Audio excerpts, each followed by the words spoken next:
Hello, welcome back. I know it's late.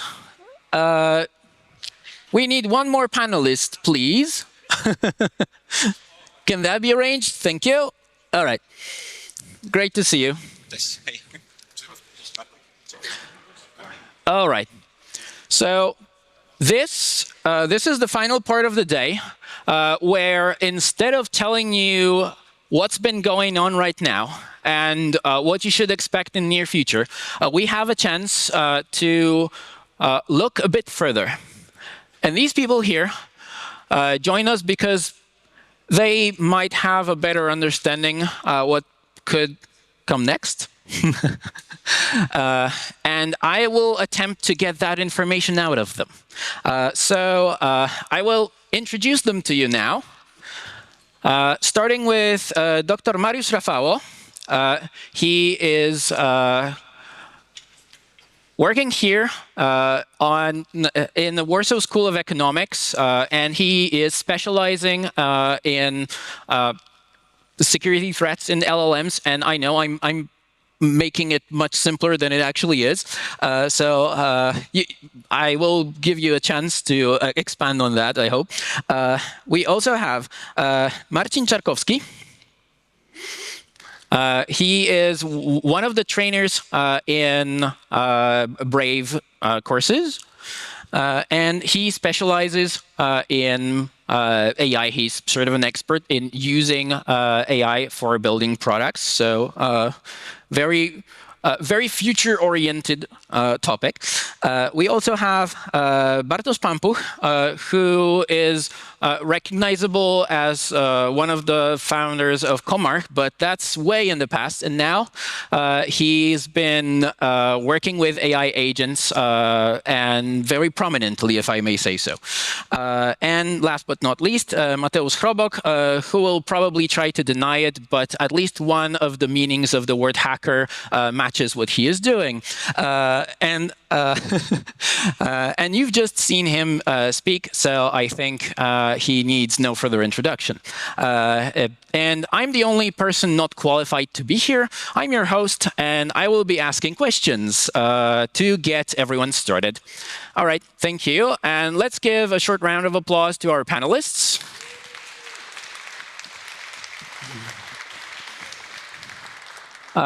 Also, a reminder, I will look at the questions you're submitting, and I might use them as follow-up questions to the topic in the discussion. So please go into Slido, ask your questions, and upvote the questions you want to see answered.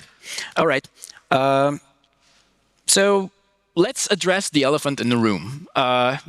There's no actual elephant, I hope, but we were gathered here because we wanted to know if we're getting replaced. And there are two ways historically human labor has been replaced by automation, and it could go two ways. Centralized, which is similar to farmers. Most humanity used to work as farmers.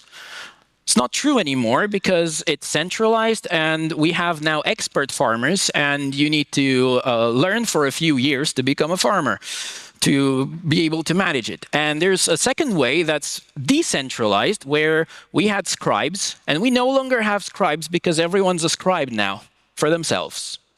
And we have print. But you can print anything you want in paper form now, and it's cheap, right? So with those two areas, I want to ask my panelists here, which way do you think we could go with the current automation, which is AI agents used in the context of coding, creating software more in general?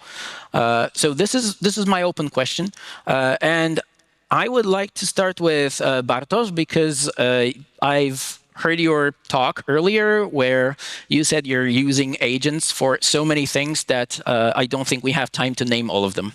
So I would like to hear from you first. All right, so I'll be the first one to answer this question. Basically, I would start with giving another question here, because I'm not really sure what we mean by replacement. You said that we should answer if we'll be replaced or not by the agents or by AI or by technology in general, but I don't think we're going to be replaced, actually. I think that we are going to be redefined, and this is something that we need to do ourselves. We need to redefine ourselves within the upcoming months, years, definitely sooner than later. And probably most of the professions that that exist at the moment will disappear, will be automated in the future. And the thing is that we need to find new ways of dealing with reality, approaching the problems, taming the technology that will emerge in the upcoming years. And this is something that is going to be a fascinating exercise, but at the same time quite challenging. But given the so this is referring to the first part of your question. But given the agents and how we use them these days, I would say personally I use agents for everything: for coding, for structuring my day, for doing research, for learning. So, for instance, I record myself. I chat with a whatever LLM we take, and ask questions. And then, based on this, I ask LLM to analyze my level of understanding of the topic, of the problem. And this is like one of the inputs that I use to get better understanding of my level of experience, the questions that I might have, etc., even without defining them up front. Then what I also do, I do like a manual research, and I record my session, just a screencast, a standard screencast from my notebook with my voice being recorded at the same time. And I use it as a second input.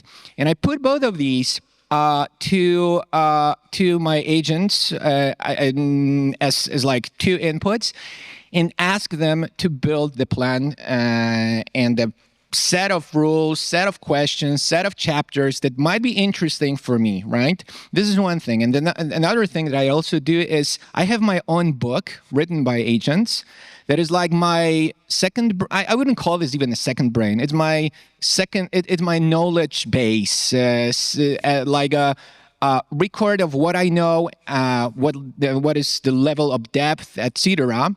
And thanks to this, I can easily digest newsletters, for instance, because, when you read newsletters, there's a lot of overlaps. There's a lot of things that, are irrelevant for you. And if you manually read over and over the same things, it's becoming pretty boring for you. But if you have your book with your knowledge, and the agents can take those newsletters and match it, see if there's some overlap or not, and give you the essence, it's really good. So I think that, these agents can be really useful on a daily basis for all the activities you do, for reflection, for organizing your entire life. Of course, not as the driver, but as a helper, as a challenger, as something that makes you wonder, that makes you dig deeper, and something that provokes you to deeper thinking. Thank you. I would like to hear from Dr. Rafało, if I may, on a similar topic. So, yes, we are not getting replaced. Do you think our capabilities can be enhanced, and is that going to create more experts and more centralization, or will elevate everyone? And do you have any follow-up to using agents for everything?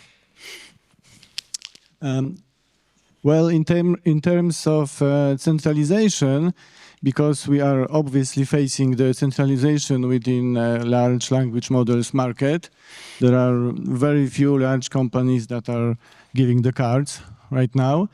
But from the other hand, we have decentralization that more and more people, not always with the engineering education necessarily, are using AI agents or coding engine just to help to writing code. And what we can observe is that more and more often they are using these ecosystems in order to build more and more complex code more and more critical code, like for example, authorization logic, some serializations, API connectivities, database connectivities, some web app authentication stuff. And this is the one side. Of course, it increases our efficiency, which obviously is good. But we have another side, I mean, a dark side, so to say, that we know, and we know it from the research, that the code, source code generated from AI agents is not often of very good quality. Sometimes it involves some security vulnerabilities. Sometimes there are some problems with the readability of the code, or you can see like credentials hard-coded in the code, or the APIs or database connections are not performed in a very good manner, in a very good way, according to best practices. Of course, it depends on the model, it depends on the language, it depends on the use case. There are multiple dimensions, but still, the code sometimes is not of the better quality. Right, so we say that, okay, but everybody is making bugs or mistakes. But in terms of centralization, the real risk we can observe is the scale and the potential impact of the specific mistake. Because when a single developer or programmer makes a bug, it only is connected with specific system, specific application.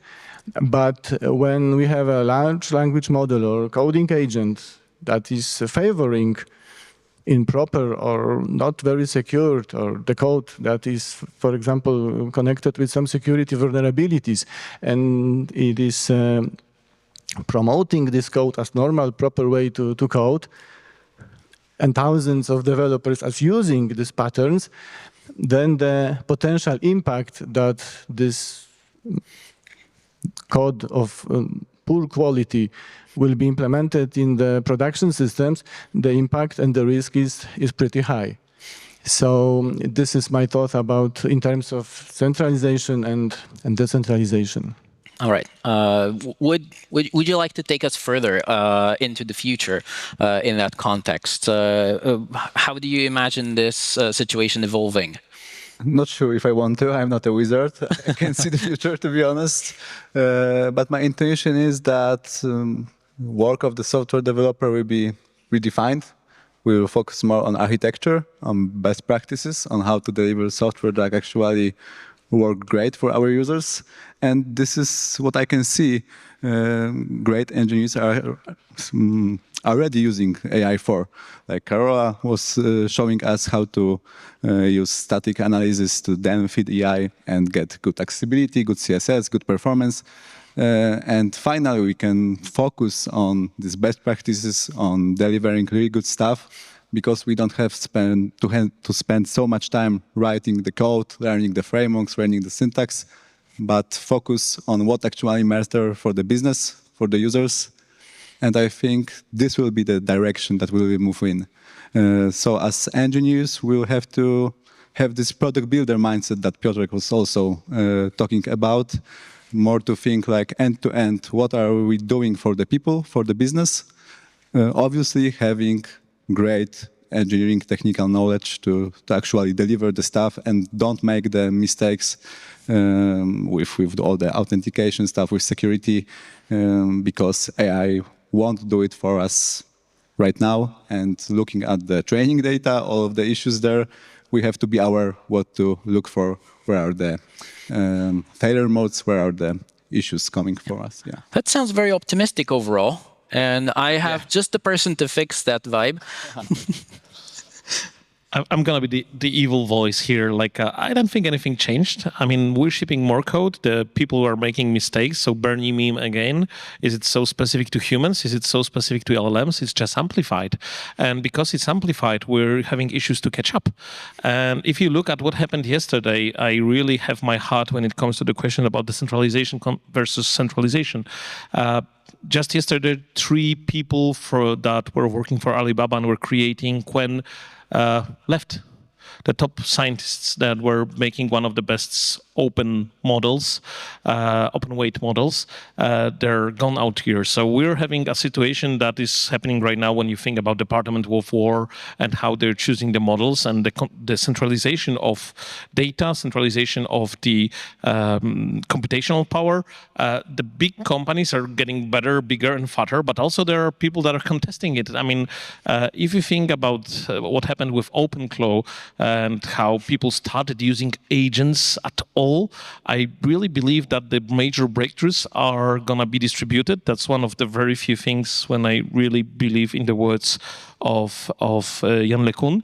Like, we need to share both the wins and the losses and the issues that we're having, because otherwise we're not going to learn as a community. And because of this force towards centralizations with the big players, they want to keep it within their walls, within their moats. My heart is really with decentralization and with the open models right now. When you think about the change that is happening, majority of the people cannot really use and deploy efficiently local models, but it's coming. There are new, cheaper chips. The models are going to the edges, to the phones, to our local laptops. So it's going to be more and more available, and that's going to be a countering force towards the models that are totally centralized.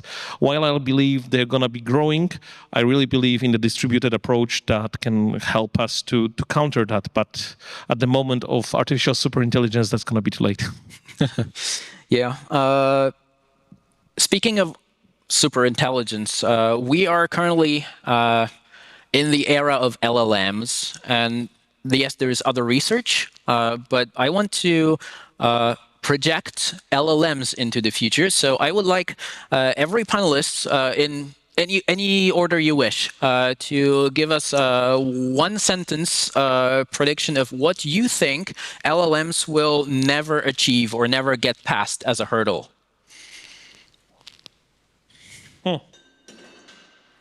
That's a good... I will not directly answer this question because I believe that the current state of the technology, including LLMs, transformer architectures, and the stochastic nature of AI in general, is not the limiter. I mean, what I mean by that is that we have to tame the technology, of course, and understand that it's probabilistic, right? We have to design the system upfront with this and keep this in mind, of course. This is, in my opinion, the biggest mistake that people do, by the way, because, AI world used to be the scientific world, right? Data scientists, ML engineers, and people who understood how to deal with experiments, evaluations, etc. While developers are usually not that keen, they're not really starting with this evaluations in mind, right? Because it's a different approach. And now, because these two worlds overlap and AI, it became easier to deal with AI, and a lot of developers do AI stuff. It's the problem that we face quite often in the companies because people build prototypes, people build applications that are like, wow, this looks great, this is great. People often claim that my version of this is better, or my model, fine-tuned model, is better. But then if you ask them, okay, how do you know that? They're like, okay, because it's my gut feeling, because I eyeballed a few examples or so.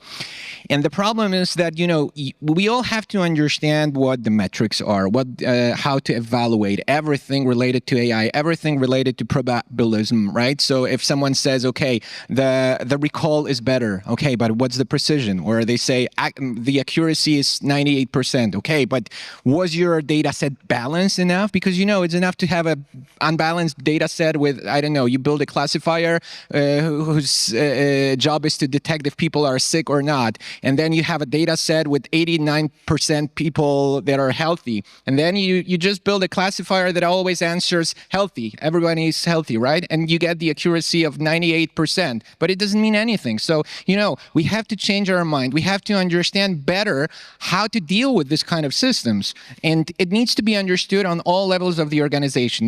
Not only developers, but also the the management, the board, because very often these are business decisions that needs to be made, precision recall trade-off, etc. Right? So my question was. Sorry, because this was a digression. LLM. I accept that my question posed about LLM is not the fundamental question here. What you're saying is that it's the humans assessing what LLM is capable of is the gap. Exactly. And this is the same thing as if we talk about people. You can't control LLM fully. You can't control other person, right? But we still are able to cooperate, to deal with other people, to build teams, right? And this is how we need to learn how to build software, adding the software engineering capabilities and whatever people do, right? This is exactly the motion that we're observing right now. The stochastic systems, the probabilistic systems, equipped with agentic loops, with additional things that are combining determinism with these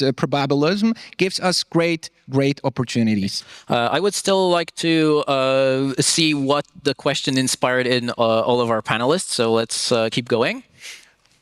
In my opinion, the issue that we will be facing in upcoming years is the issue not directly within the models or the use of the models, which of course also is the issue and is a challenge. But the big challenge is a bit before, meaning the data.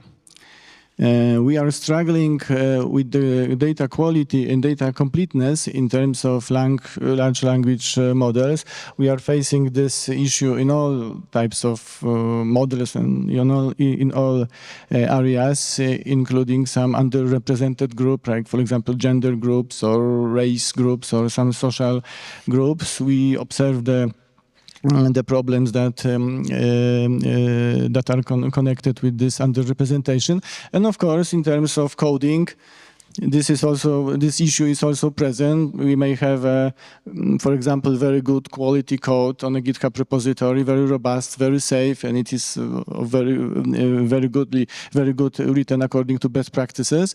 And again, we may have like 7 other repositories containing the same use case, same code, but written in a very badly manner using outdated libraries or suffering from some vulnerabilities.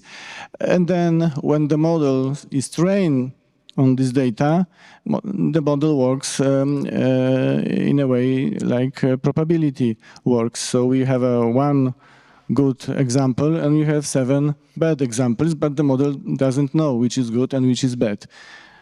He takes the majority. So in this particular scenario, we would have the code that is not of very good quality, and still the code is being promoted. So I think this would be the issue in general, the quality of the data that we are using to train our models. So I see we've identified another gap that we would be hoping to bridge in the future. Let's keep going. This is good. 2 things, alignment and adaptation. For alignment, I would say, of course, the pre-training phase is an important one. We used to use reinforced human loop feedback. That is too slow right now to evolve with the models. Right now, everybody is moving towards verifiable rewards.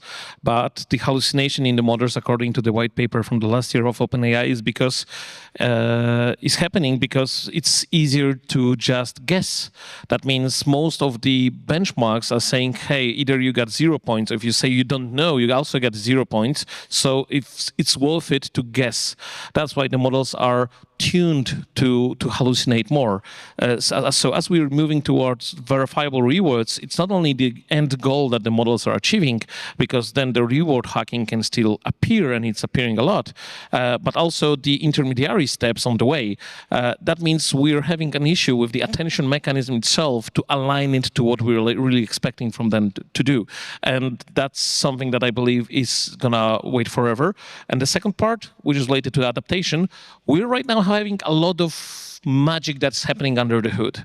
Whenever you're choosing a model, whichever vendor you choose, they're automatically using a model for you. That's going to be an instant model, thinking even more extended, more memory model. They are making a decision on your behalf.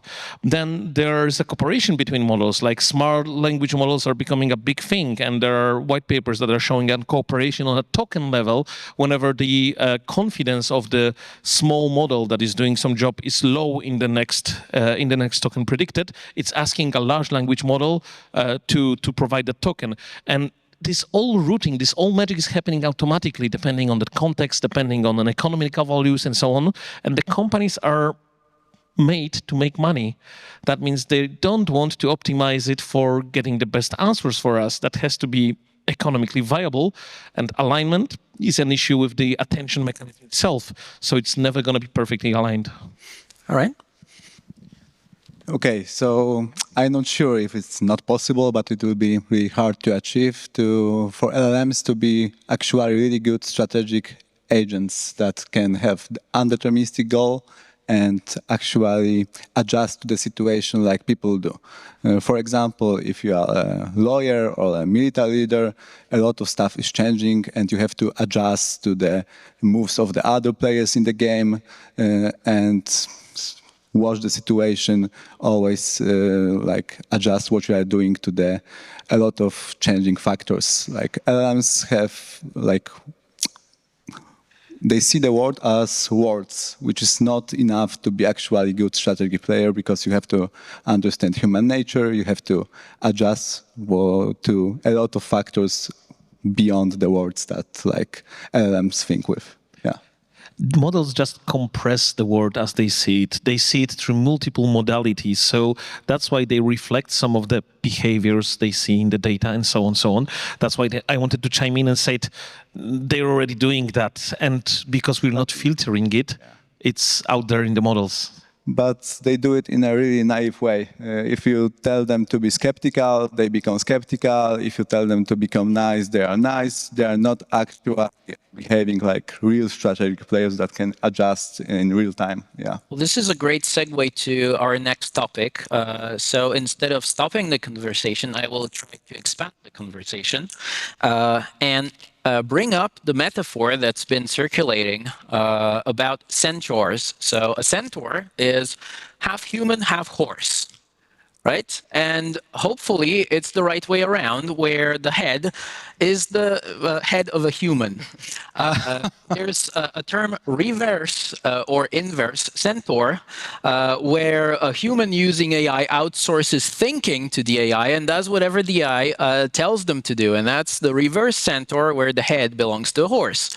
And I would like to explore that topic with a more formal term, which is human in the loop. And I don't want to ask you if we need human in the loop, because everyone here knows that already. I want to ask you, where do we need the human in the loop so that our centaurs are assembled the right way around?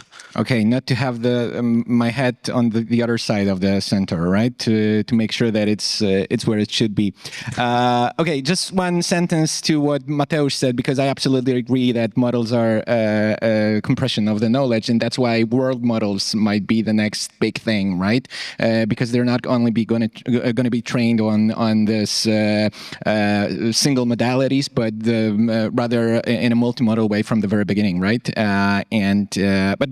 But now to follow on, keep going with your next question. Well, basically, I think that a human in the loop concept has evolved for the last years, because, for instance, I didn't really like the concept of human in the loop 2 years ago, and it was because the way people used to build those systems was to define some kind of process with different steps, sometimes called different agents, although they were just, prompt chains.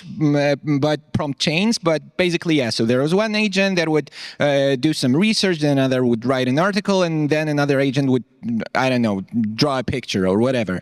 And then the process inventor would say, okay, and now we need a human in the loop. So the next stage of this process will be a person who can accept or reject it or give some feedback. And this is something that was fundamentally wrong, in my opinion, because it was a predefined process and our role was limited to the specific point in that process. And those 2 years ago, one of my teams were building something that we called AI in the loop. So we build those predefined processes dynamically. So based on the task assigned to AI, the entire process was generated fully and driven by AI. So it was kind of, I would say, like a chain of thought written in a graph, a little bit smarter than a standard chain of thought. But basically, it was a very dynamic approach. And these days, human in the loop is a totally different thing. Just take a look at the Claude code, for instance, right? Or any coding agent. So the agent is capable of understanding when to ask questions, when the person should step in, when the person, so it's all flexible, very elastic, plastic, I would say, right? So the entire thing is happening dynamically, and at some point the agent says, hey, let me know what you prefer here or so, right?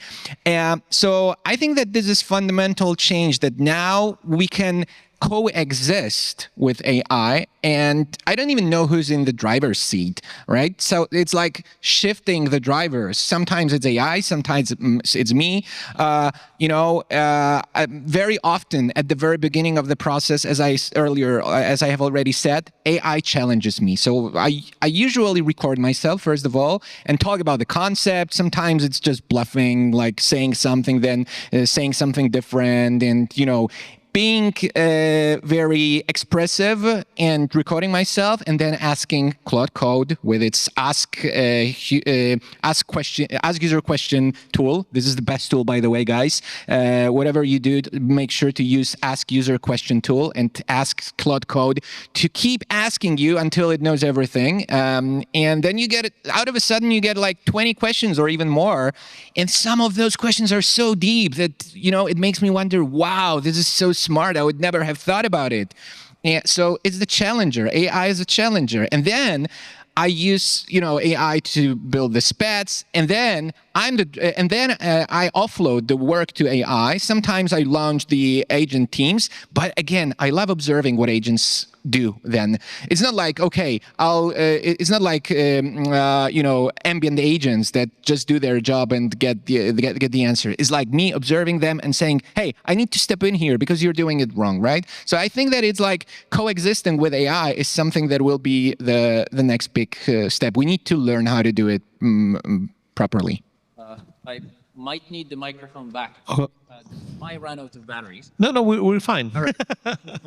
Oh yeah. Is that audible? I think so. Yep. All right. I wanted to give Marcin a chance to reply to that. I will get back to you, but it seems like you disagreed with Marcin, and then he started nodding. So I'm interested in. So you said AI is not a good strategist. Meanwhile, AI is very good at asking the right questions. So is that a contradiction? No, it's not. Okay, let's expand a little. I agree with. I think that we both agree, actually, because I think that we both agree because it's not, it's not who's the inventor of the concept. Is it AI? Is it me? AI is just challenging me. As AI is asking questions that I should have asked myself, but somehow I didn't. Right? So it's just provoking me. You can use AI as a, you can type something. You can,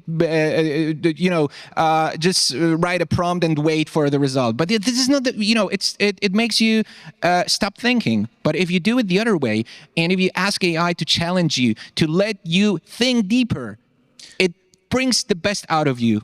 I can expand. So, who set the goal? Bartek. Like, he wants the AI to ask him questions, and AI does it in a great way because there is a prompt. There's like, call this tool, ask me questions related to the context that I provide.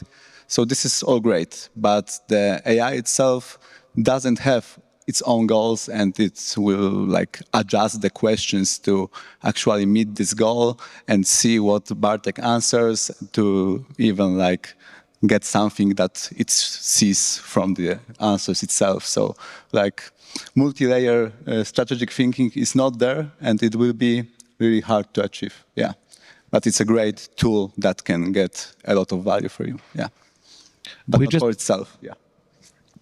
We're just trying to conserve energy. I mean, we're lazy, and we're making so many choices on the way, starting from which model we're using, which agentic system we're using, and then making the inversion of control, saying, model, hey, find out and find things that I don't even know about. And there's this nice feeling like, hey, oh, that's something new that I learned. There's a freshness. Long time ago, people were very interested in instruction following. That was one of the top metrics when you were looking at the large language models. When they were following instructions, that was a very good sign they're going to do what you expect it to do.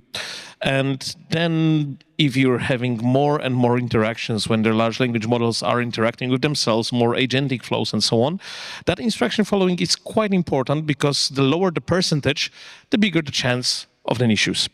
And the question you asked about, hey, when the human in the loop shall be happening, is of course dependent on what's your goal, but you already made so many choices. You made a choice of the model, you're gonna make a choice of your risk. That means whatever you're doing with AI, what is the impact, potential impact on your system, on your life? Is that a decision? Is that something important or not?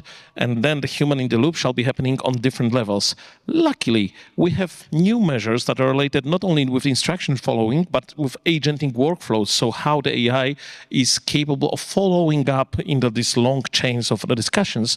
So of course, the models are getting better, but the confidence is dropping at the specific points. And here I believe like we need to jump into the world of the context engineering. That means what is important for model, and I mean system prompt, some alignment that was performed by the company, is not specifically important for me. So adding the weight of my context, like, hey, these are destructive things that have a huge impact, is part of the context engineering that is needed to put the humans in the loop in the right moments. Maybe one additional thought, because I fully agree with you guys, but let us... no fight, no, not this time. But again, let us look at a bit bigger scale. For example, we do not have a single designer or developer interacting with AI agents. Suppose we have a like ecosystem of agents, and these interactions are done like automatically. So we have one coding agent, one agent is responsible for interacting with our code repository, one agent is responsible for documentation, one agent is responsible for the whole CI/CD pipeline or orchestrating our pipelines, etc. So when the scale is a bit bigger, then obviously the number of these interactions goes also way bigger, and this a human in the loop, what we can also observe in organizations, is sometimes like symbolic, because of the majority of the amount of these tasks to be confirmed from the AI agent. We just need to submit decision, we just need to confirm this merge, for example, in our GitHub repository. We need to accept the commit that goes for the deployment, etc. And with the scale, again, there is a risk. We have a real world example, like from December last year, when Amazon suffered from over 13 hours of service down. So one service was unavailable for 13 hours because AI agent in this ecosystem that was supposed to manage and monitor this service just decided that the best option would be to uninstall the whole service and install it again instead of just making some minor changes. So this is the good example how the human in the loop should not look like, but again, the risk, in my opinion, comes from the scale. While I have you holding the microphone, I wanted to make a quick detour because in the context of recent announcements of AI making progress on some scientific problems, including two teams announcing that AI actually solved some mathematical problems that they were working on, or should I say helped solve. Where is that in the context of human in the loop? And you as a scientist yourself, would you be willing to outsource parts of your work to an AI, and to what extent, and where do you see yourself? This is a very personal question, I understand. Where do you see yourself in that loop? Well, I am outsourcing a part of my work to AI, because we all, as we sit here, I suppose we all use AI on daily basis to improve our tasks, to improve our efficiency. But of course, the key is to do it in a proper way. So we, or me, myself, I treat it as yet another tool for improving my daily work. So I use it on a daily basis. And the better quality the answers are, for example, in solving some computational issues, or writing good quality code, or solving mathematical problems, the better it is for the science in general. And I think that is all about.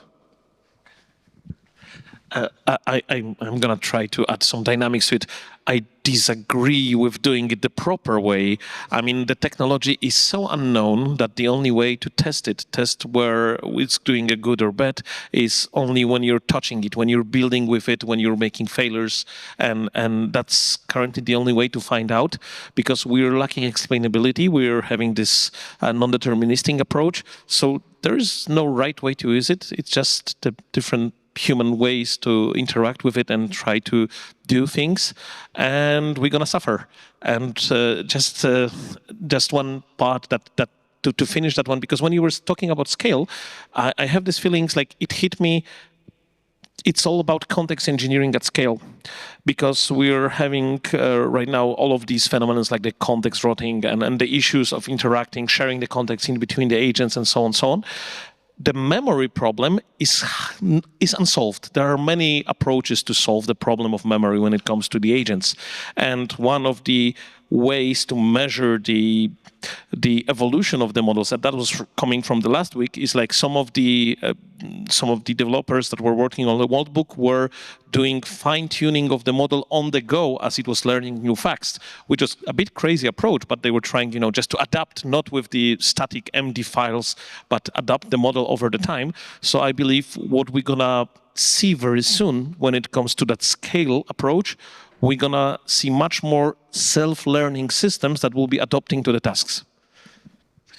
So assuming we can assemble most of our centaurs the right way, how do you see this affecting the job market? 'Cause this is a question coming from the audience with some upvotes where I can see what's behind the question, because it also mentions 4-hour work week. Are we headed towards 4-hour work weeks where we are sitting on top of the centaur, or is it going a different way? Definitely not, because we're not going to be.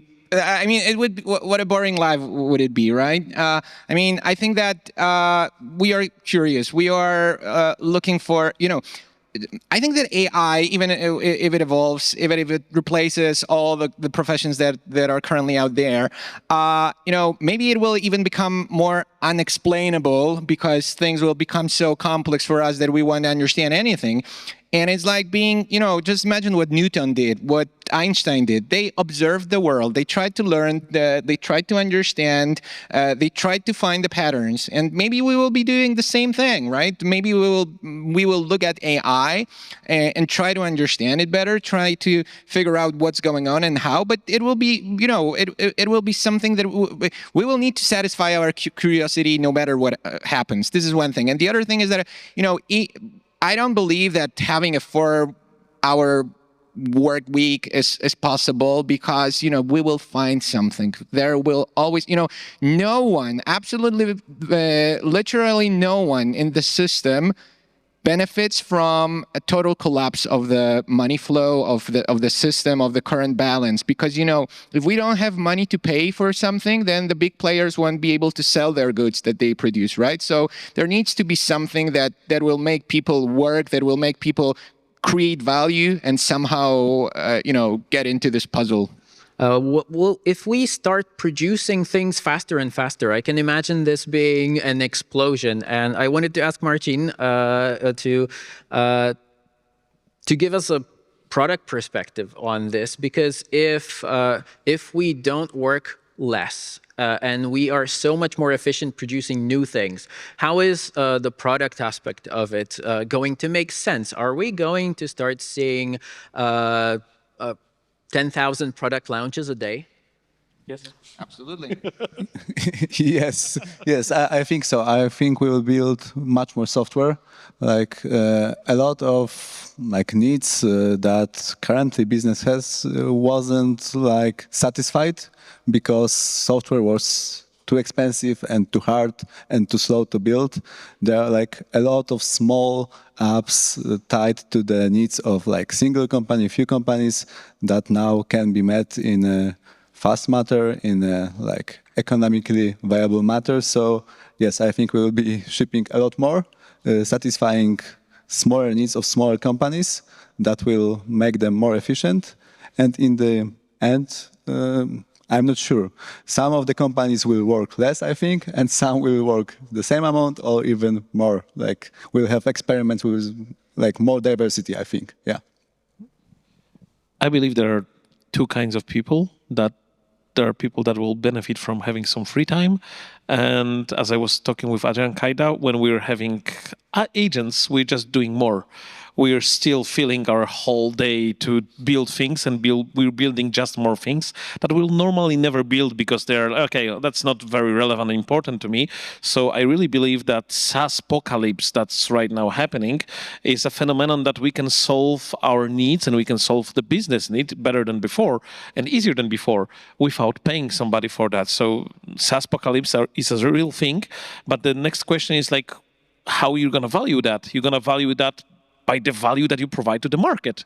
And here's a shift that I believe is going to be happening, because more and more of the services will not be created for humans. They'll be created for AI agents, for bots, for automations.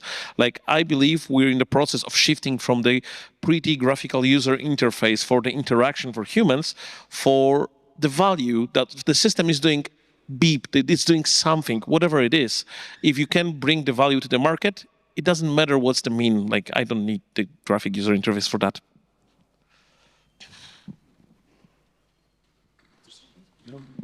Cool. Right. I can talk forever. So, but yeah, it's like in the past, if you had an idea, the ability to execute it was the execution was your advantage. Now, if you have an idea, there's probably bunch of dozens of already existing products that do this. So yeah, definitely. We're still in the realm of humans that know what they're doing. And a lot of them do because they have experience. And I have a question from the audience around human development. So in that context, if we want to be centaurs built the right way, if we don't have the experience because we arrived too late, how do we learn? How do humans develop in this context? This is a great question. I love it, because I believe that it becomes easier, actually. How do we gain experience? Of course, by doing. That's one of the things, but also by reading, by looking at others, right? And with AI, we can do the same thing, but just faster. AI can give us, I'm stepping into a totally new topic. I ask AI, hey, give me 101 and help me understand the basic concepts. And then I dig deeper and keep asking questions, not based on LLM's predefined knowledge, right? Pre-learned knowledge, but also I ask the solutions to get some, results from YouTube, from tutorials, from people's mistakes, because agent can easily find the most common mistakes that people do, and etc. It can do this faster, and it can bring this knowledge to you right away. This is one of the things that is important. And the other thing, and something that probably a lot of people might think, hey, don't invite that guy anymore, because what I'm going to say is probably a little bit controversial. Everybody says garbage in, garbage out. I dare to disagree, because and seriously, because I believe that the garbage very often can be tidied up with the help of AI. And I'll give you an example. 3 years ago, I was reverse engineering Google's Meets protocol because I wanted to intercept the closed captions. So this was like, trying to figure out how this works. Monkey patching RTC peer connection to be able to get access to the data that is sent. Reverse engineering protobufs there. So it was like, doing, working, etc. And it was like crazy. It took me almost 4 days to build the first prototype to get, the closed captions intercepted in my Google Chrome extension. And, this product exists actually. And I don't know, a month or two ago, one of the customers said, hey, we would like to have Teams support. And you know what I did? I asked Claude Code, equipped with Claude extension for the browser to be able to, get access to console, to everything, to automate this thing for me. And of course, it wasn't enough. So I asked Claude Code to write an extension for Chrome to be able to intercept and monkey patch whatever exists out there for communication soon enough before, Microsoft Teams runs. And it made it almost automatically, It took like 2 hours to reverse engineer Microsoft Teams protocol with help of Claude Code. It is insane. And the same thing with, or also to get, it also analyzed the minified code. Just imagine that. This is crap. This is maybe not crap, but this is like a total unstructured thing, like garbage, right? And AI is capable of dealing with this so much better than we. So I'm absolutely sure that, yes, AI will help us understand whatever we struggle with and learn.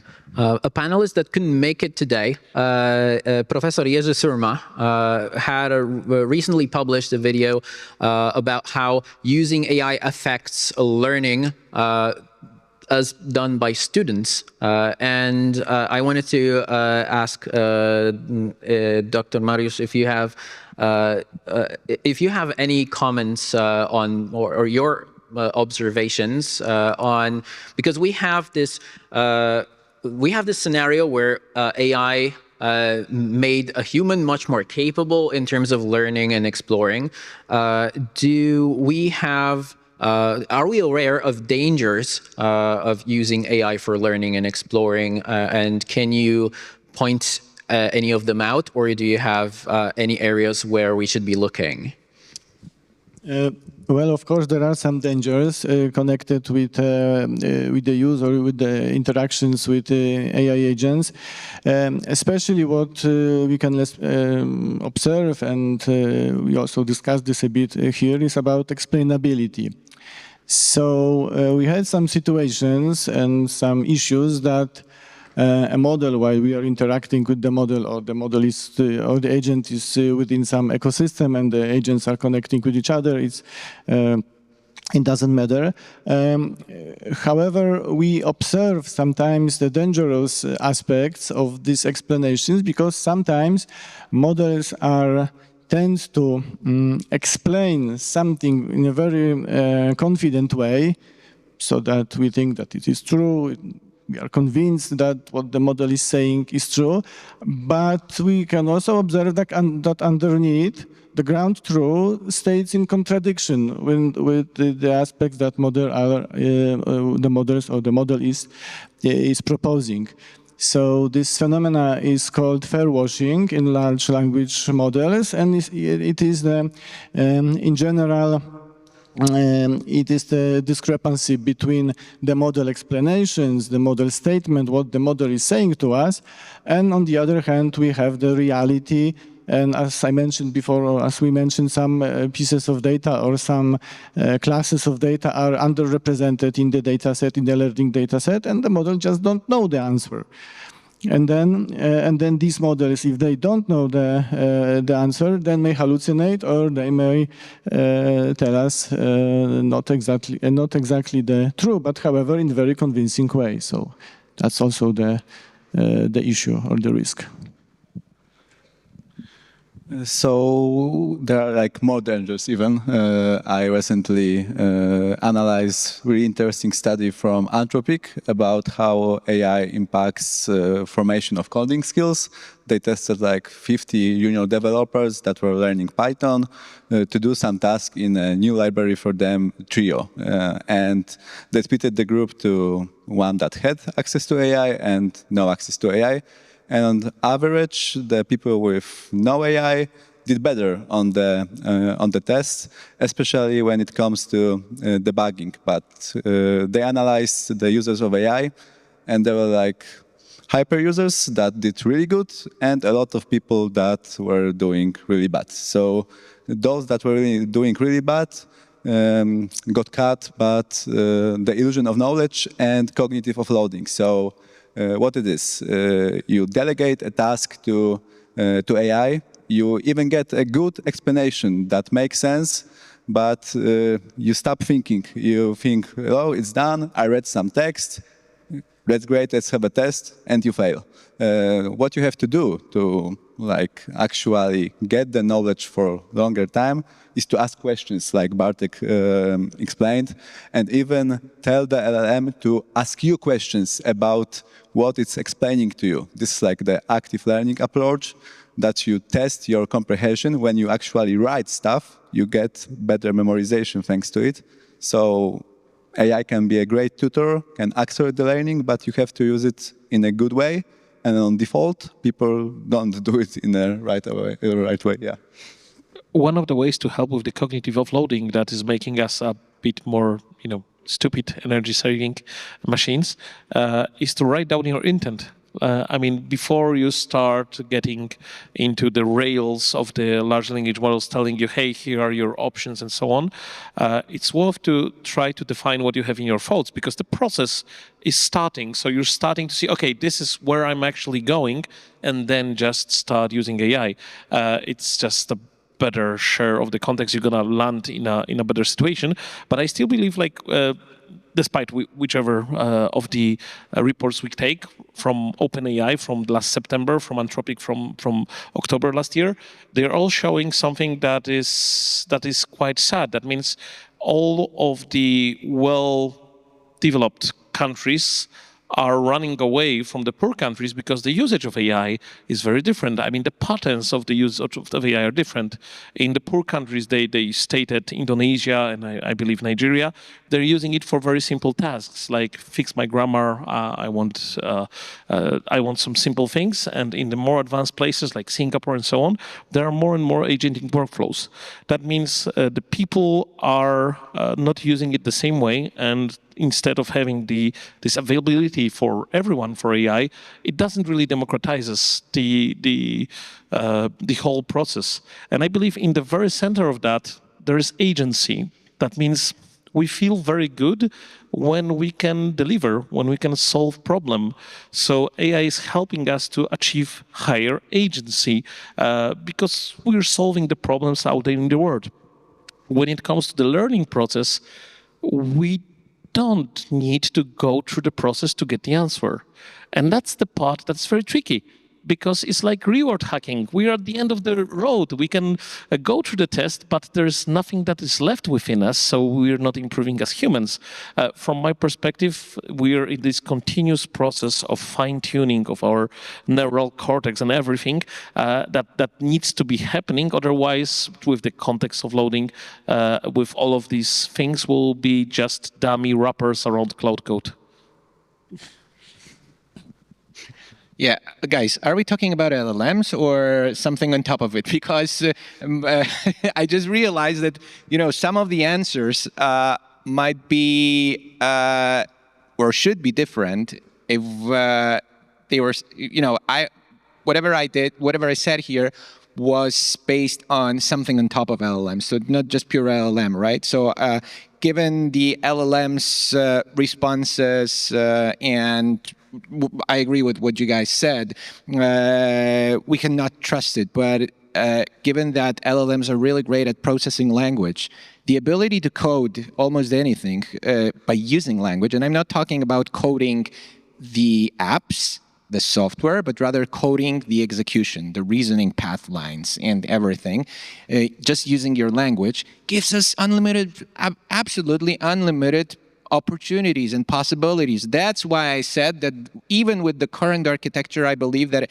everything is possible because, we have skills. We have, a lot of skills are just pure text plus some scripts plus some simple, executions. And a lot of things can be automated or semi-automated and described in a way just like you had books why people do some things better. Of course we are smarter than LLMs, yes, of course, but we have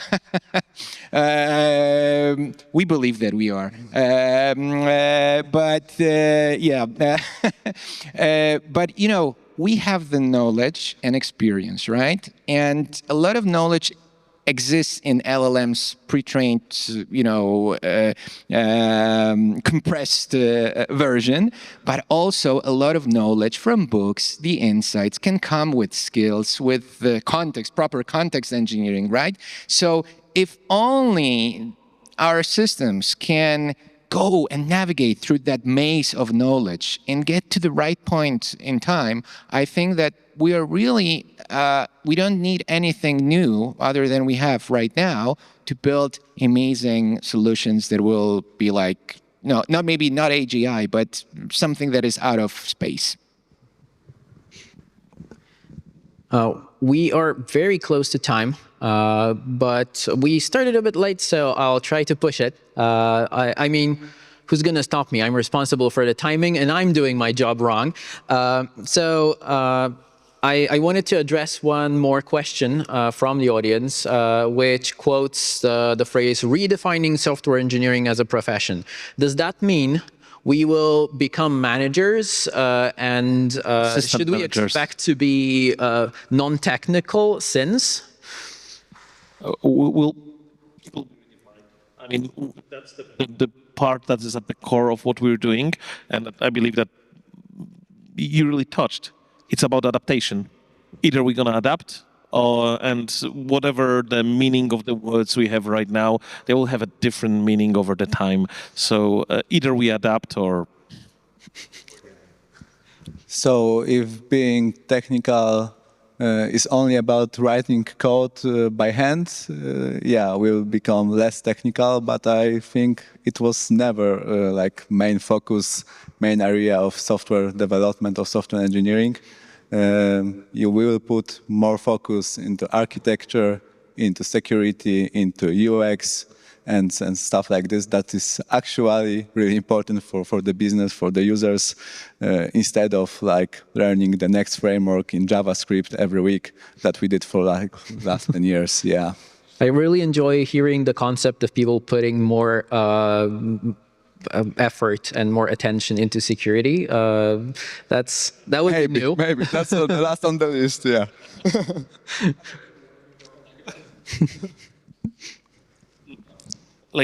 From my perspective, that's very cool, to talk about all of the failures and the stop button. We don't have a stop button for you, to stop you from continuing the discussion. But it's the very same problem that I've been touching upon, like the termination of the agents, the issues of the self-replications, and so on, so on. All of these are really impacting the way we're designing systems. So the sooner we're going to get this experience and probably burn a little while the systems will do some things that are not, very, very bad, but they're bad enough to create memes, the sooner we'll be thinking about the security in advance. not at the end of the process. And that's part of the exploration, because I believe what we're doing right now, we're exploring this new space that was created related to the wide use of the AI. By AI, of course, here I mean like not people dealing with the classical models, visual models, but the people that just can explain themselves with the words, so with large language models. And since the availability is so wide, we started exploring it in a wild ways that none of the creators of the technology thought about. So right now we're in this, I imagine it as a great feedback loop that is coming from the users towards the companies of how the technology is actually used. So then we can start thinking about the whole process, close the gaps, introduce security, because, S in AI is about security and something like that. This works very well for scaling producing software and a lot of human endeavor. But there's one human endeavor that's very special, I think, to everyone at present, which is science, building more knowledge that didn't exist before. And I want to refer very quickly Stanisław Lem from his book Summa Technologia, where he specifically said that there are some people that are pushing science forward and they're discovering new things, but they are surrounded by very few people who can barely understand what they're doing. And then those people are sort of responsible to find their own circles of people who barely understand what they're doing, so that the knowledge can propagate, because that professor at the top won't be able to stop someone on the street and give them a lecture and then never speak again without losing all of his progress, right? So where do you see the advancement of AI in the process of propagating knowledge that we discover, assuming it helps us discover the knowledge? Translation? I would just say, like, it's so easy to transform the knowledge, the information, and adapt it to the people that are on the other side. It's amazing. Like, GPT-4o was shut down because it was such a sweetie. It was saying us the nice things that, hey, that's a great idea, and so on. And we really missed that for many reasons. But that was an alignment issue. People were very, very connected to that model. And I believe one of the most beautiful parts is like we can get the same problem translated into many languages, into many levels of understanding, and then really on the other side we have humans that have different models of what they really understand. So you might learn by memes, you can learn by listening, you can learn by many different ways. And that's a superpower. So I believe from the perspective of learning, having that capability to transform whatever knowledge into the different facets, look at it from the different facets, is something very beautiful. Technological conferences usually have, levels of deep dive. So you have 200, 300 sessions and 400 sessions, for instance.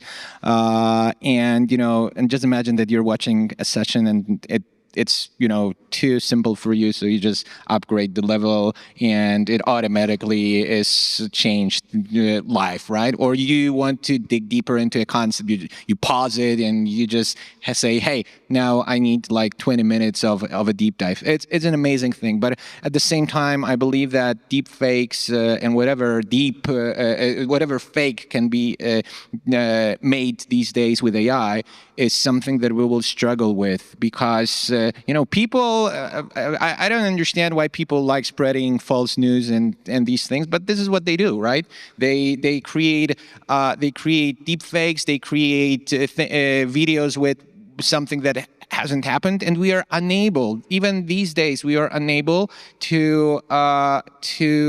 understand if something is real or not, and it will even evolve. The capabilities of those models will evolve, and this is a challenge for us as humans, in my opinion. Also regarding scientific approaches, because now imagine if someone claims that Earth is flat. They will create a set of materials that will prove it, right? And a lot of people will believe it. And so videos, scientific papers, whatever. And that's a big challenge. The answer is quite simple. They're incentivized. In the last 5 days, when the war started, there were people that were putting the videos generated by video games on and saying, hey, it happened in Iran.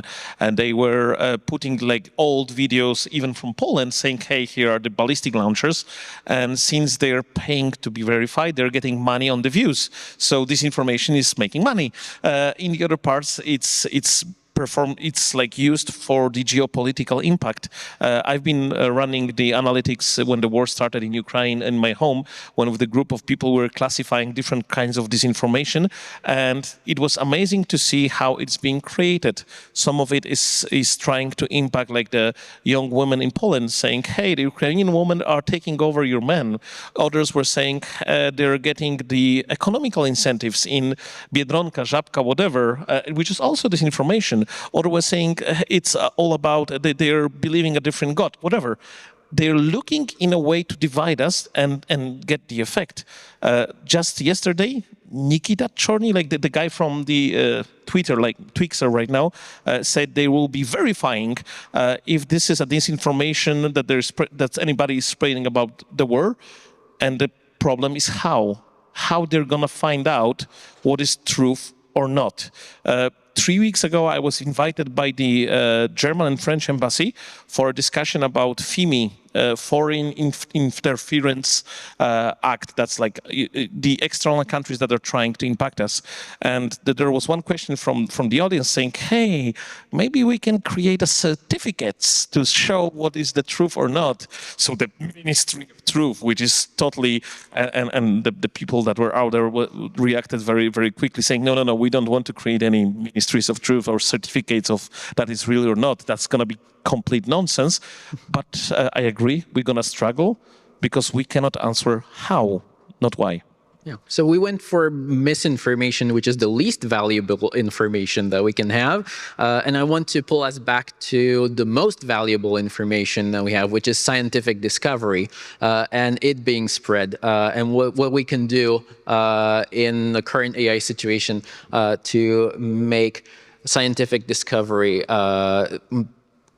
improve and maybe even outrun the misinformation. Of course, in science, we use AI in a very deep way, but also we are struggling with this crisis of truth, as you mentioned. We also have examples, real-world examples in science, that there are papers written by AI. These papers then were reviewed, because each scientific paper needs to be blindly reviewed by from 3 to 5 reviewers. So the paper was reviewed also by AI like 5 times, and the papers then was published in a very state-of-the-art, very good academical journal. How do we know it? We know it because in the abstract, so on the very beginning of this paper, there was a phrase, here is your abstract for your scientific paper. So the crisis of truth, right? It also happened on ICANN last year, the conference, right? Like the people started digging deeper into how many papers were actually accepted.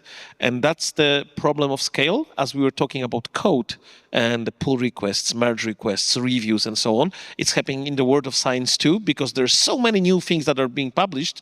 There are not enough humans that are providing their oversight. So over to you to tell us about the review process. I'm not sure if I'm the best person to talk about it. About the spreading of scientific knowledge, like really fast, because we are running out of time. There are great products like Notebook LM that you can like upload the scientific paper and understand it better, really quick, understand the methodology, understand what was tested, how it was tested. When you see someone talking about a paper on social media, You can do it. You can check if they actually know what they talk about. Usually they don't.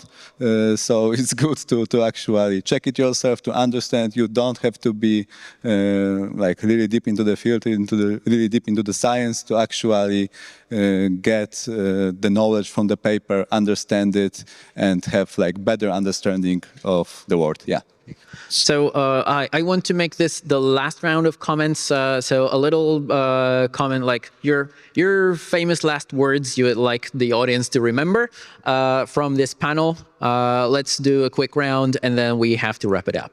Don't lose faith. It's possible to perform model grounding. I mean, provide the context knowledge, provide the security systems around it. The sooner you'll start building and feeling the pain of building and where are the limits, the sooner you'll do something actually useful.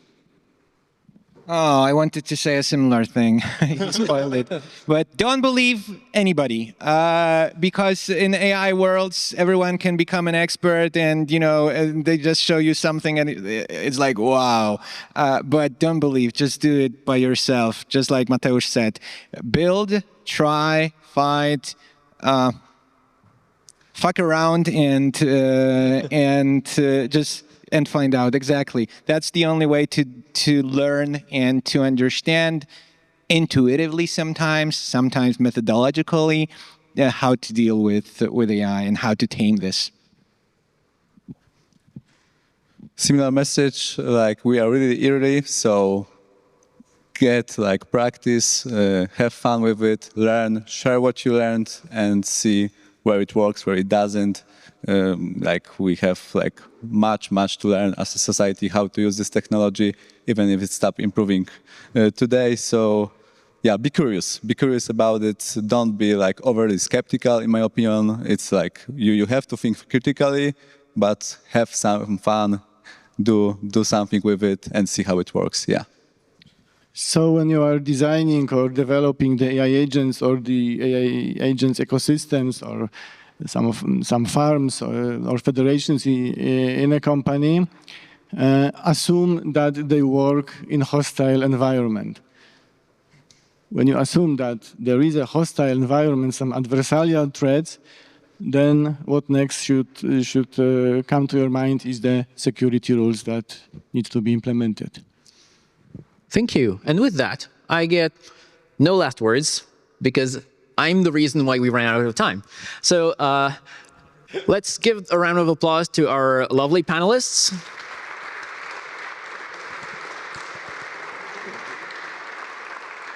All right. Thank you. Well, this was much quicker than I would want to. So if you enjoyed this, we might do some remote follow-ups that we record. I will reach out to you, and maybe we will have some more to share with everyone here eventually, which is my favorite deadline. All right. Thank you very much.